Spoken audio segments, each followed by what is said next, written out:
ஹாய்ங்க, welcome to Dharani kitchen. இன்றைக்கி நம்ம சேனலில் தம் பிரியாணி செய்யலாமா? கடாய் வச்சுக்கோங்க. கடாய் நல்லா ஹீட் ஆனதும் ஆயில் சேர்த்துக்கலாம். நான் இன்றைக்கி கோல்டு வின்னர் தான் எடுத்திருக்கேன். நான் ஆயில் சேர்த்துக்கிட்டேன். அன்னாச்சி பூ, பட்டை, கிராம்பு, வெட்டி வச்ச வெங்காயம். நான் இன்றைக்கி 1/2 kg சிக்கனில் நான் உங்களுக்கு செஞ்சு காமிக்கிறேன்.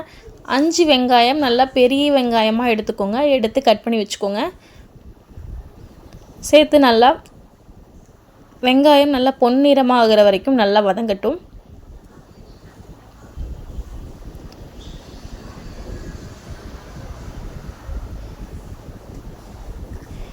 நான் இன்றைக்கி தனியாக ரைஸ் வேக வச்சு அந்த மெத்தடில் தான் பண்ண போகிறேன்.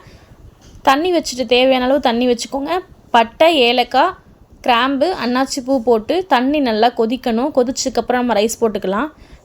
வெங்காயம் நல்லா வதங்கிடுச்சு. வதங்கினதுக்கப்புறமா பச்சை மிளகா, தக்காளி,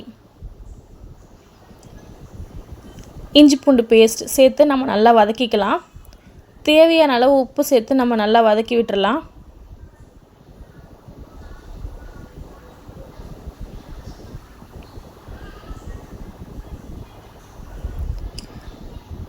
தேவையான அளவு புதினா வதக்கி விட்டுட்டு மிளகாய்த்தூள் 2 ஸ்பூன், பிரியாணி தூள் 1.5 ஸ்பூன் அளவுக்கு எடுத்துக்கோங்க. எடுத்து நல்லா வதக்கி விட்டுட்டு நம்ம வாஷ் பண்ணி வச்சுருக்க சிக்கனை நம்ம ஆட் பண்ணிக்கலாம்.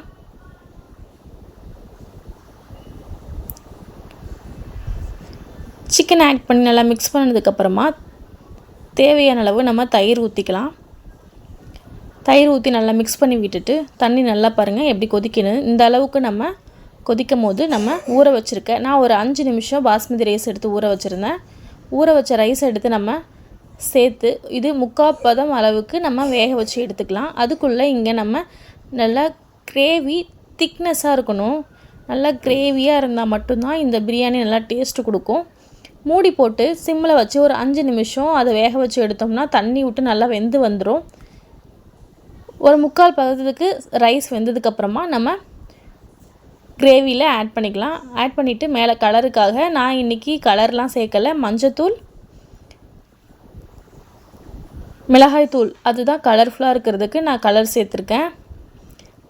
பாப்பாங்களுக்கு நெய் பிடிக்காததுனால நான் மேலே லைட்டாக நெய் மட்டும் போட்டு தோசைக்கல் வச்சு தம் போட்டுடலாம்.